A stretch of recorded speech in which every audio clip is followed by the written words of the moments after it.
Katie McLean, 45, had a warm, carefree spirit. People close to her often spoke about how peaceful they felt around her. She truly believed that love had the power to make everything better. On the morning of May 15th, 2020, Katie disappeared. Around the same time, a troubling text started making its way through her group of friends. It raised alarm and hinted that something terrible might have happened to the devoted mother of three. The message accused her of being manipulative. The message even called her a devil. Her friends saw it and quickly feared something terrible had happened. Hello, I'm Kevin, and welcome to Just Thought Lounge. Today's story takes us to the scenic neighborhood of Dover, Massachusetts, where Katie McLean and her husband, Dr. Engel Turk, known as Harry to his friends, seemed to have the perfect life in their $2 million home. But as we know, things aren't always as they seem. After Katie's disappearance, two very different versions of their life began to emerge. Somewhere in the tangled past of this couple lies the truth. Let's take a closer look. On a Friday morning in May 2020, around 8 a.m., Vanessa Pettigrew was at home with her husband and kids when she received a troubling message on her phone. The message had first been received by a man named Kurt, who chose to forward it to Vanessa. He did so because it was about Vanessa's close friend, Kathleen, or Katie McLean, and it had been sent by Katie's husband, Harry. Katie and Harry had been separated, but had just made amends a few days before. The message read, "Kurt, I'm sorry, but she's a vengeful person. She fooled all of us. I'm truly sorry, but she manipulated everyone." The message ended with, "Love you, Harry." In reply, Kurt texted, "What happened?" Harry didn't reply. Kurt then tried calling Katie's cell phone, but there was no answer. As time went on without any response from either Katie or Harry, Kurt's worries began to grow. A few weeks earlier, Kurt and Vanessa had agreed on a code word. If Katie ever needed help, she was to mention popcorn. After forwarding the troubling message from Harry, Kurt texted Vanessa, "We might have a popcorn situation." They both feared that Katie was in danger.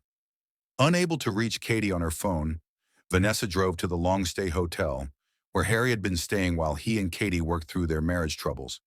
In the parking lot, she spotted the Mercedes Harry typically drove. Katie's Jeep was also parked nearby. However, there was no answer when calls were made to the room. Vanessa then drove to the home that Katie and Harry had shared at 29 Valley Road in Dover. Before their separation, the couple had lived in their $2 million mansion with Katie's three children. That morning, Vanessa knocked on the door and looked through the windows. At the side door, Vanessa saw 13-year-old Sam and got his attention.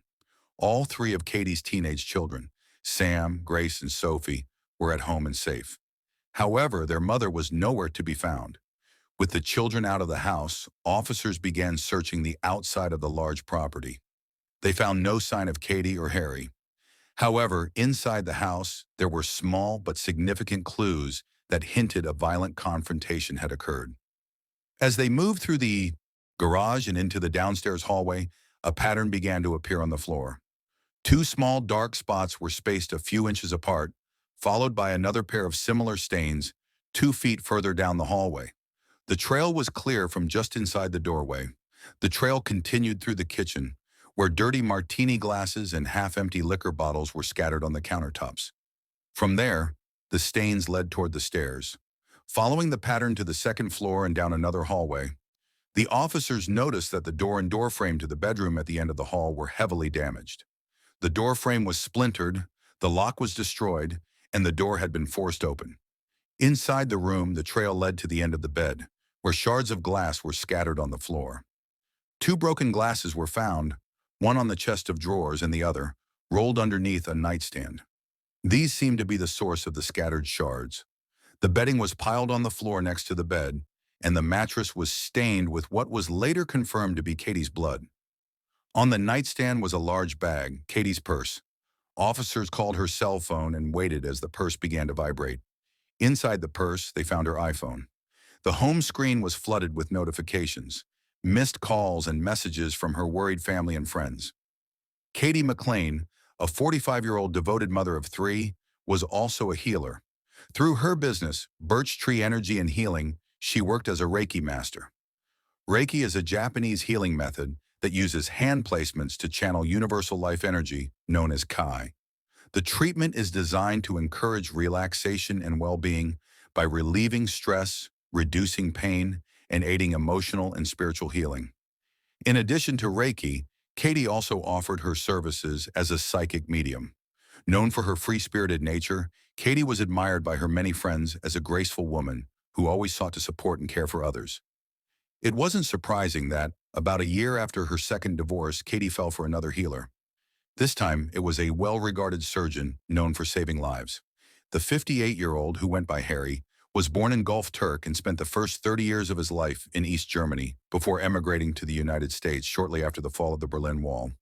Harry was a former decathlete who had been an alternate for the East German team at the 1980 Moscow Olympics.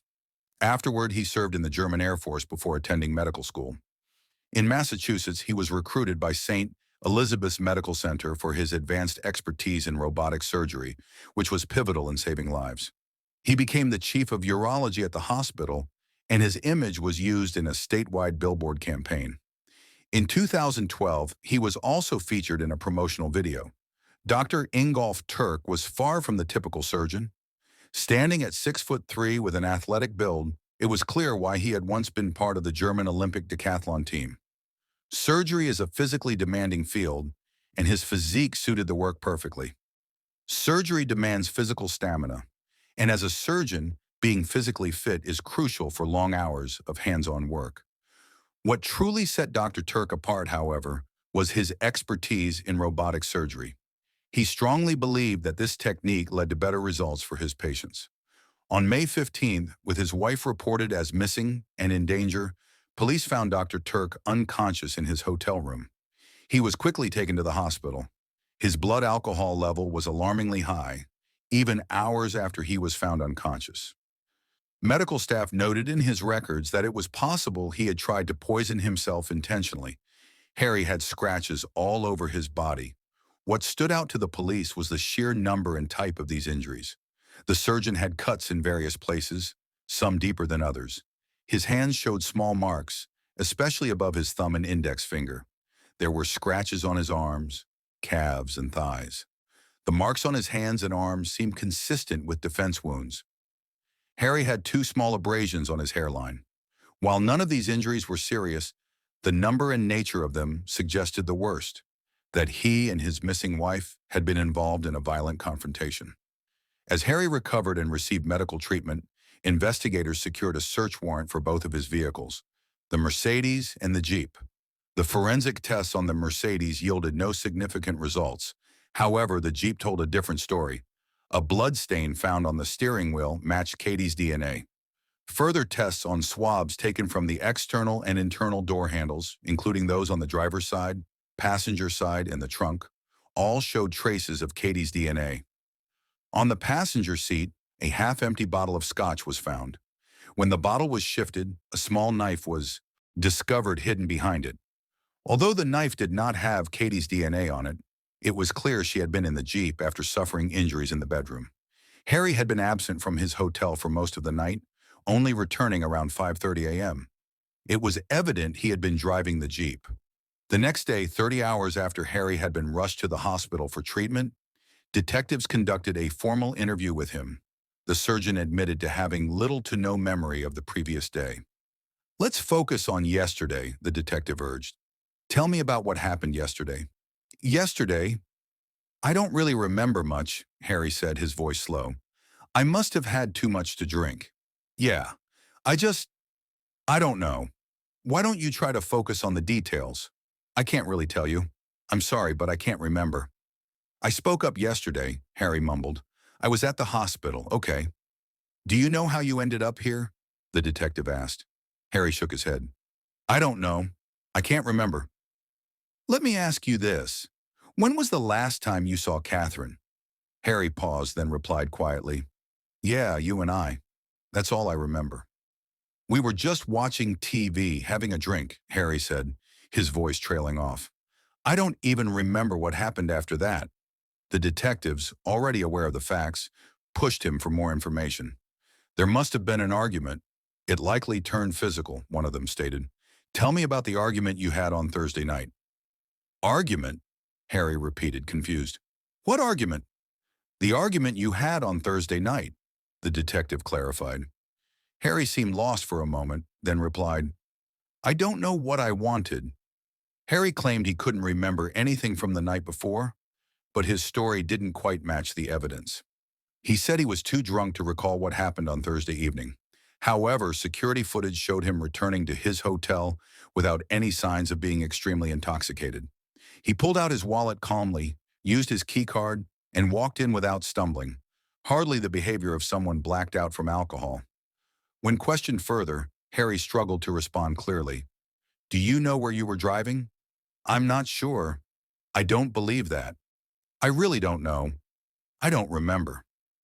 On Friday around 11 in the morning, the Denver police were called to the residence inn. Someone had asked for a wellness check on Catherine because she hadn't been heard from since 6 p.m. the night before. When officers arrived, they found both the white Jeep and Harry's Mercedes parked outside. During questioning, Harry had previously mentioned that he thought he had driven the white Jeep at some point. The white Jeep was parked neatly, right between the lines. Nothing about it looked out of place. There were no signs on the outside of the car suggesting the driver was drunk or impaired. So detectives questioned how Harry could not remember driving the Jeep back to the hotel. The full interview with him went on for nearly 3 hours. Eventually, Harry asked for a break. After about 45 minutes, he came back and started to open up about what had happened 2 days earlier at their home on 29 Valley. He said he and Katie had been playing a game with the kids.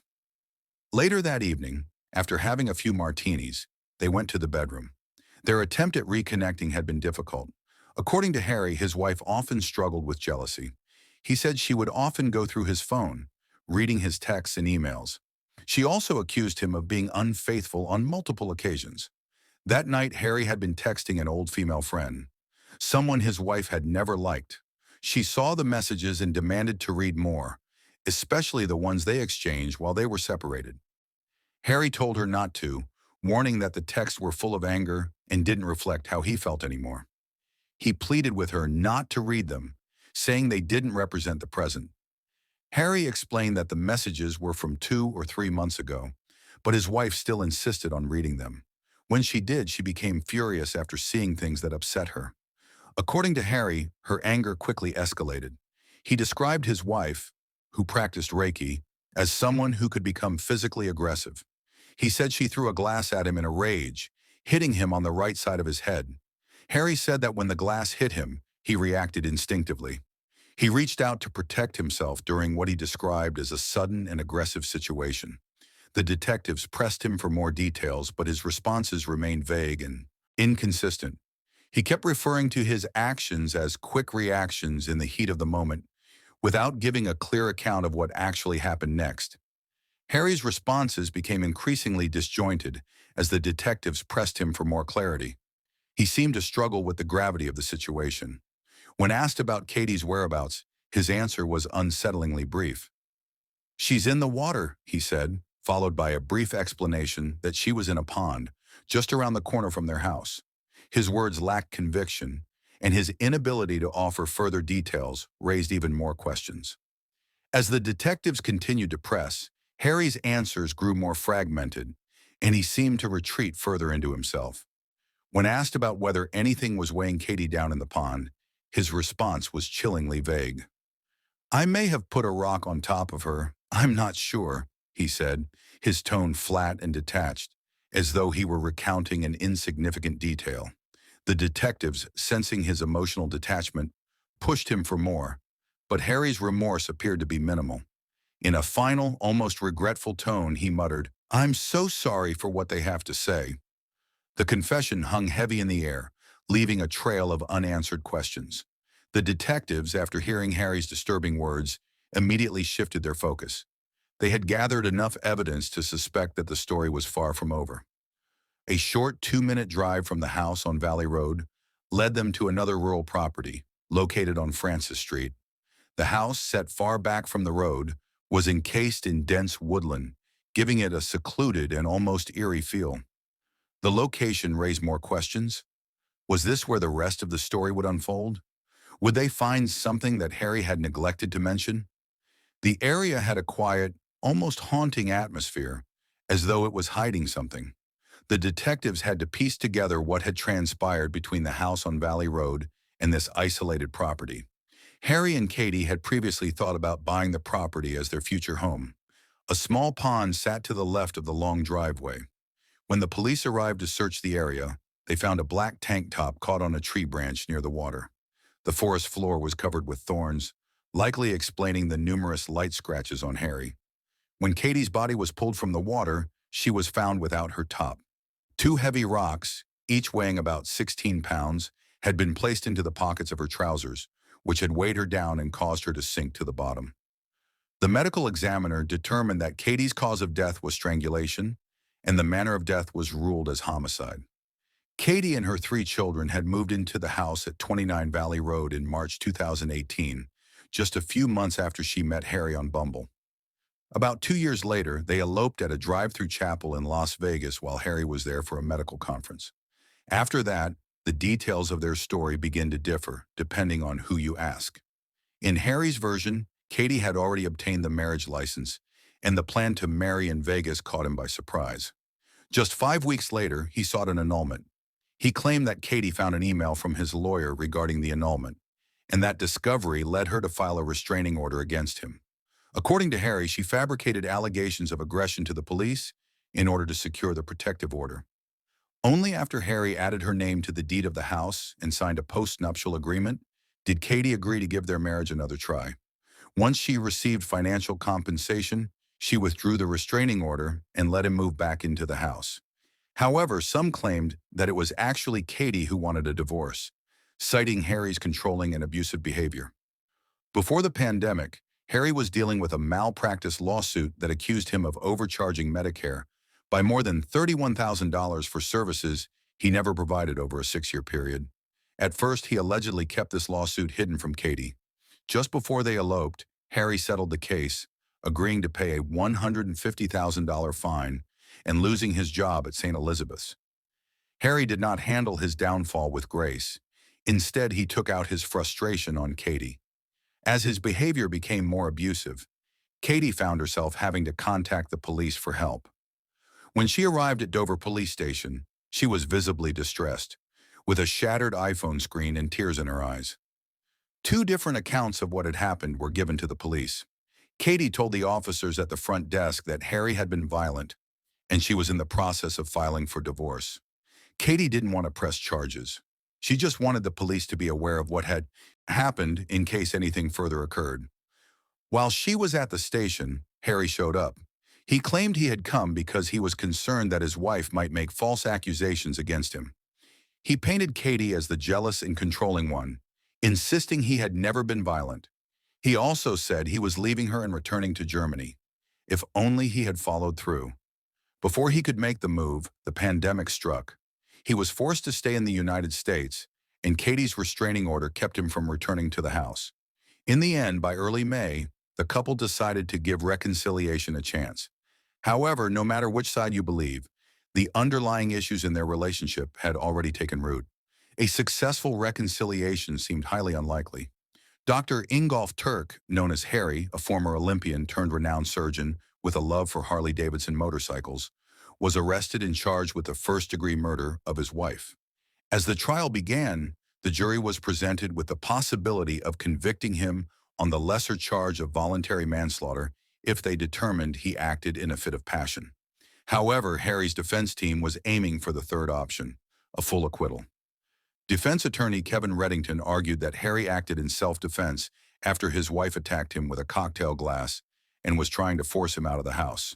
He highlighted that in May 2020, amid the raging COVID-19 pandemic, Katie had placed a restraining order against Harry, forcing him to live in a hotel while the couple attempted to resolve their issues. Harry's defense attorney argued that Harry believed living in a hotel made him more vulnerable to the virus, which, in his view, put his life at risk. The lawyer contended that Katie's actions were driven by greed, as she forced him out of their home during a public health crisis, essentially threatening his life in the process. According to the defense, Harry believed his actions were driven by a sense of desperation and self-preservation when he strangled his wife. The prosecution, however, argued that Harry's anger and violent tendencies led him to make the decision to murder Katie.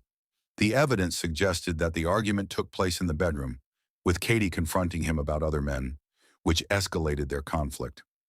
During the argument, Katie had a rocks glass in one hand and her cell phone in the other, confronting Harry.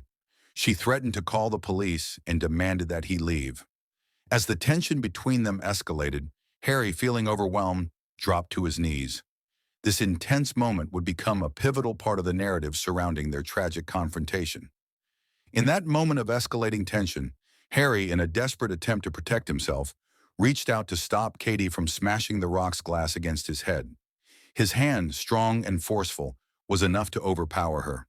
He grabbed her from behind, and in that brief, tragic instance, her life was taken. The couple's volatile and troubled marriage became a central focus in the trial, with both the defense and prosecution using their dysfunction as key elements in their arguments. The defense argued that Katie had been manipulating Harry for financial gain, all while seeking attention from other men. They painted a picture of a woman using her marriage as a tool for personal advantage. On the other hand, the prosecution focused on Harry's deep-seated anger and resentment. They claimed that his frustrations had been simmering for months, particularly over being forced out of the home he had bought during a time of widespread fear and uncertainty.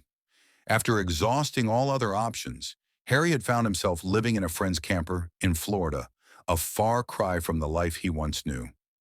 Once the camper was sold, Harry found himself in a difficult situation with no place to go. He claimed that, out of desperation, he was pressured into adding Katie's name to the deed of the house and signing a post-nuptial agreement to return home. However, people close to Katie painted a different picture. They recalled that, back in April 2020, Harry had offered to add her name to the deed not out of pressure, but as a gesture of devotion and a sign of his commitment to making their reconciliation work. It was supposed to be a new beginning, but it didn't unfold as expected. "I'm sorry, brother, but she's a vindictive person," someone says, expressing regret. "I'm really sorry, but she manipulated all of us. Love you, Harry." Throughout the trial, evidence will emerge showing the defendant's deep anger toward Katie McLean. Anger that will ultimately prove his guilt in the first-degree murder of his wife. Vanessa Pettigrew took the stand to share her perspective with the jury, describing the Katie she knew and how her friend viewed her troubled marriage. According to Vanessa, Katie wasn't driven by greed, but by a genuine desire to make things work with her husband. However, as a mother, Katie had to consider her children's well-being, how Harry's behavior affected them, and how a divorce would disrupt the stable lives they had built in Dover. Vanessa continued, emphasizing that Katie's primary concern was her children's future. She wanted them to have a normal, stable life, and that was the driving force behind her decisions. Vanessa confirmed that Katie and Harry had indeed moved towards reconciliation.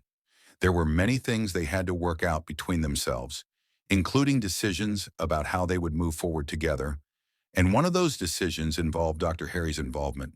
The cross-examination of Vanessa was indeed uncomfortable. The defense lawyer pressed her further, attempting to undermine her testimony. Vanessa, however, remained steadfast, trying to maintain her composure despite the intense questioning. The focus shifted back to the complexity of Katie and Harry's relationship. As the defense worked to cast doubt on the sincerity of their reconciliation efforts and paint a different picture of Katie's motivations, the tension in the courtroom was palpable, with every word scrutinized.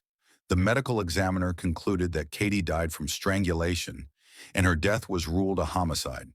Katie, along with her 3 children, had moved into a house on Valley Road in March 2018, not long after meeting Harry on the Bumble dating app. About 2 years later, they eloped at a drive-through chapel in Las Vegas, where Harry was attending a medical conference. However, details surrounding their marriage are conflicting. Harry claims he was surprised by the wedding, as Katie had arranged everything, including obtaining the marriage license on her own. Just weeks after the wedding, Harry sought an annulment, stating that Katie had discovered an email from his lawyer regarding the dissolution of their marriage. This discovery, he claimed, led her to take out a restraining order against him, falsely accusing him of aggression. The situation took a turn when Harry agreed to add Katie's name to the house deed and signed a post-nuptial agreement. In exchange, Katie agreed to attempt reconciliation, and she rescinded the restraining order, allowing him back into the house. However, others close to Katie claim she was actually the one trying to leave Harry due to his controlling and abusive behavior. Before the pandemic hit, Harry had been facing a malpractice lawsuit that accused him of overcharging Medicare by more than $31,000 over 6 years for services he didn't provide. Initially, he kept this lawsuit a secret from Katie. However, just before their marriage, Harry settled the case, paying a $150,000 fine and losing his job at St. Elizabeth's Hospital. The settlement didn't seem to ease his frustrations. As Harry's behavior grew more aggressive, Katie felt forced to report him to the police. One day she arrived at Dover Police Station looking disheveled, her phone screen shattered and visibly upset.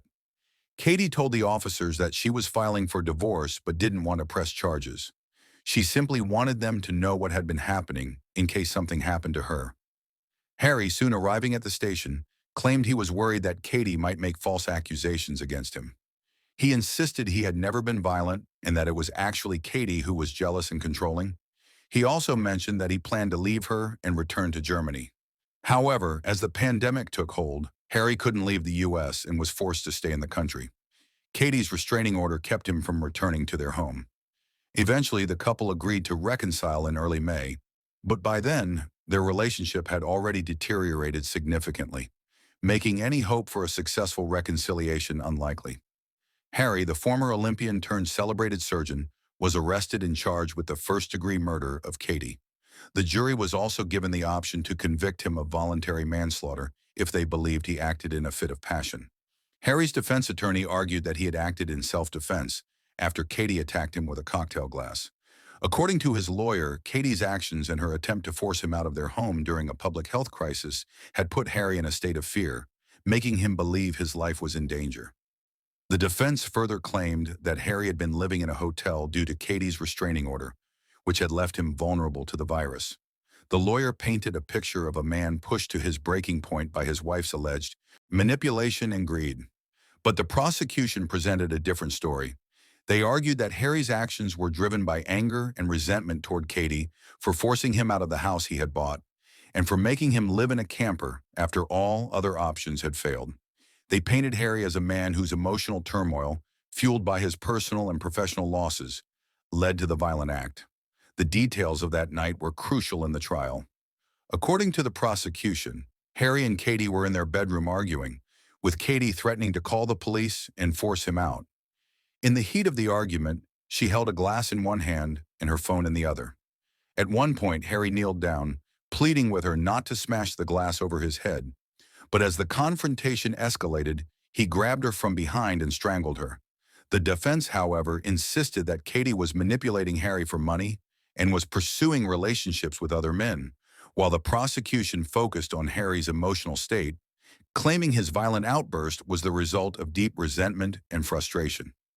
During the trial, Vanessa Pettigrew, Katie's close friend, testified about Katie's love for Harry and her struggle to keep the family together. Vanessa emphasized that Katie's primary concern had always been her children, wanting them to have a stable life, despite the challenges in her marriage. She confirmed that the couple had been working on reconciliation, but the situation was far from ideal, with many unresolved issues that seemed to make reconciliation increasingly impossible. As the trial continued, both sides presented their arguments, but the evidence suggested that Katie's tragic death resulted from a combination of personal conflicts, manipulation, and ultimately, a deadly act of violence that Harry would now have to answer for.